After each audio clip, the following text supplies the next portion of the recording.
Salut à tous, la team OL, Thomas Show pour Lyon Fan TV. J'espère que tout le monde va bien. Très très heureux de vous retrouver pour une nouvelle vidéo, les amis. Ce mercredi. Mercredi décembre pour les chrétiens. Ça montre un petit peu et ça rend compte un peu de la rentrée dans le carême pour tous les frères chrétiens. Voilà, c'était le petit moment religieux, les amis. Alors, on est mercredi, comme je vous l'ai dit, on est milieu de semaine. Il y avait conférence de presse de l'Olympique Lyonnais qui était encore une fois en retard. J'ai même pas regardé. Elle était prévue à midi, à midi et demi. Ça n'avait toujours pas commencé. Ça, c'est tout le respect que porte l'Olympique Lyonnais, non seulement à ses supporters, mais à ses journalistes présents. Ça ne change pas d'année en année. C'est toujours le même irrespect. On ne respecte jamais les horaires du côté de l'OL. Voilà, c'est comme ça, on ne respecte pas les supporters, pas les journalistes. Ça, c'est du grand classique, les amis. Alors, petite vidéo parce que c'est vrai qu'on n'en a pas énormément parlé. J'en ai un petit peu parlé dans mes 5 points, les amis. Mais c'est un petit peu passé comme ça avec ces faits d'arbitrage. C'est le fait que Jean-Michel Aulas, via une interview dans l'équipe, et aussi une interview dans l'équipe du soir, a déclaré vouloir,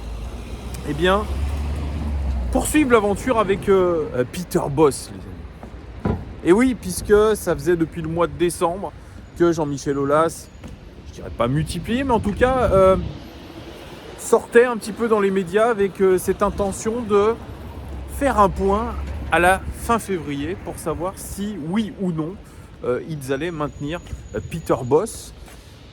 C'était lors de crises de résultats assez majeures, avec un Olympique Lyonnais assez loin au classement. Jean-Michel Aulas qui avait déclaré déjà à l'époque qu'il ne serait pas fou et que, évidemment, si les résultats n'étaient pas en adéquation avec nos objectifs, l'avenir de Peter Bosz serait très vivement remis en question. Là, nous sommes début mars, donc ce fameux mois de février. Est-ce que l'Olympique Lyonnais a vaincu le mois de février? Est-ce que l'Olympique Lyonnais a passé le mois de février? Et surtout, est-ce que Jean-Michel Aulas a eu raison de prolonger l'aventure de Peter Bosz? Prolonger, car maintenir sa confiance à Peter Bosz, ça c'est la vraie question. Et je vais tenter un petit peu d'y répondre. Alors il y a Antoine des Éditos qui m'a envoyé un message en me disant que c'était complètement ubuesque. C'est vrai qu'on a eu des victoires extrêmement compliquées. Alors j'ai regardé, moi, c'est sur les 2 derniers mois. Alors que ce soit le mois de janvier ou le mois de février, on a fait 4 victoires, 2 nuls et 2 défaites sur 8 matchs. Alors OL PSG, un partout. Alors c'est vrai qu'on menait 1-0, on s'est fait rattraper dans les dernières minutes, ce fameux dernier quart d'heure. 3 Olympique Lyonnais, 1-0, tout mouillé de chaud sur un pénalty de Moussa Dembélé. OL Saint-Etienne, tout mouillé de chaud aussi sur un pénalty de Moussa Dembélé.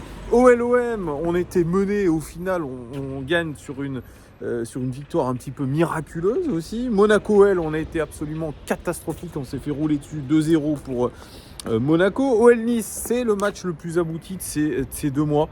On a cru vraiment qu'on avait fait une masterclass et au final on se rend compte aujourd'hui que c'était plutôt parce que Nice avait été clairement en dessous de son niveau habituel. 2-0 pour l'Olympique Lyonnais. Lens Olympique Lyonnais, pareil, un partout, ça a été extrêmement difficile. Et puis la défaite contre Lille avec cette erreur d'arbitrage. Vous voyez, donc il y a quand même du bon et du beaucoup moins bon avec aussi un petit peu de réussite, je dirais. On a eu de la réussite, on peut le dire aussi un petit peu, voilà. Mais moi j'ai voulu regarder un petit peu plus les statistiques, les amis. Et pour moi, les statistiques, ça reste une référence. Ça reste une référence et surtout, je dirais, une référence objective par rapport à tout ça. Et j'ai regardé sur understat.com sur la période de référence entre le 1er janvier et le 28 février. Et l'Olympique Lyonnais, écoutez bien vos oreilles. Ouvrez bien vos oreilles, pardon. L'OL, sur les 2 mois, devrait être 3e de Ligue 1. 3e de Ligue 1 avec 14 points sur la seule période de référence de ces 2 mois. 3e de Ligue 1 avec 14 points derrière Strasbourg et le PSG. Plutôt pas mal.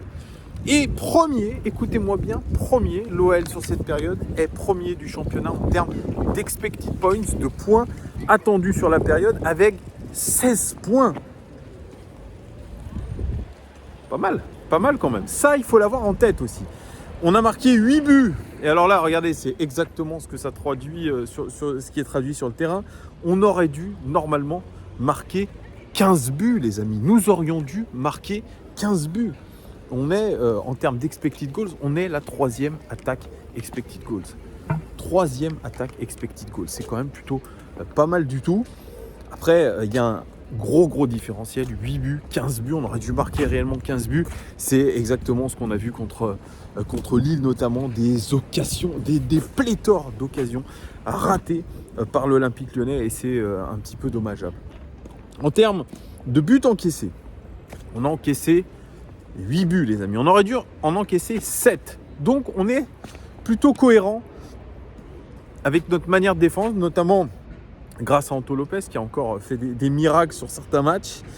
Et on est la 4e défense en termes d'expected goals concédés, ce qui est plutôt pas mal du tout. En termes d'indice de pressing, le fameux PPDA, plus il est faible, plus nous avons un pressing assez intense. 8,58 pour l'Olympique Lyonnais, c'est tout simplement sur cette période de référence le 3e pressing de France.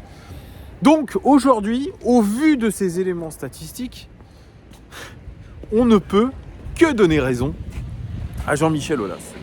Parce que je pense qu'avant de déclarer tout ça, et surtout après le match contre Lille, où c'est vrai, on perd, mais il y a ce contexte où on a l'impression de s'être fait voler, où le président Aulas dit, imaginez, on égalise, ce but est validé, on égalise dans le temps additionnel, on peut se dire que l'Olympique Lyonnais va gagner ce match.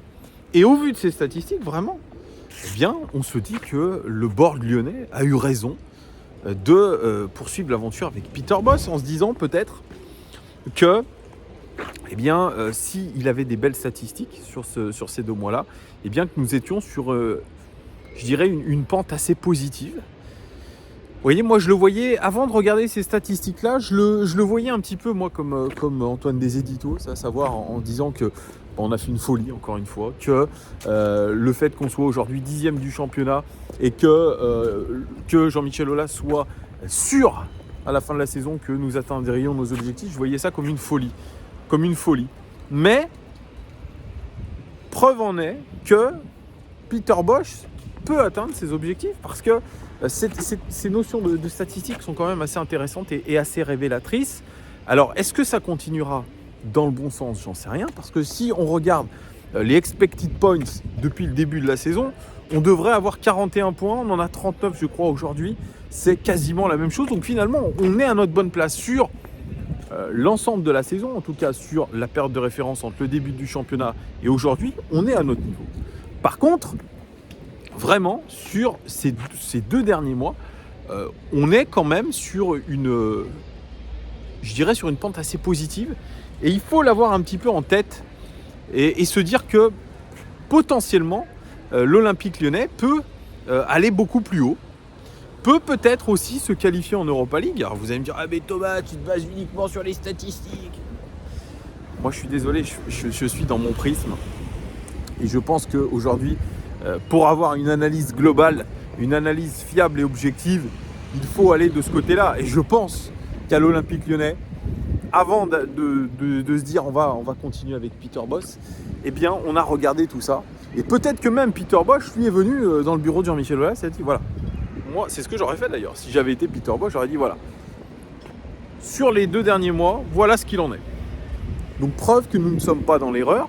Preuve que nous n'avons pas été si mauvais. Alors bien sûr, il y a eu du mauvais. Il y a eu des victoires au raccro. Il y a eu des victoires compliquées. En tant que supporter, on est un petit peu dépité. C'est vrai. Mais finalement, dans ce marasme, dans ces choses un petit peu négatives, il y a du positif.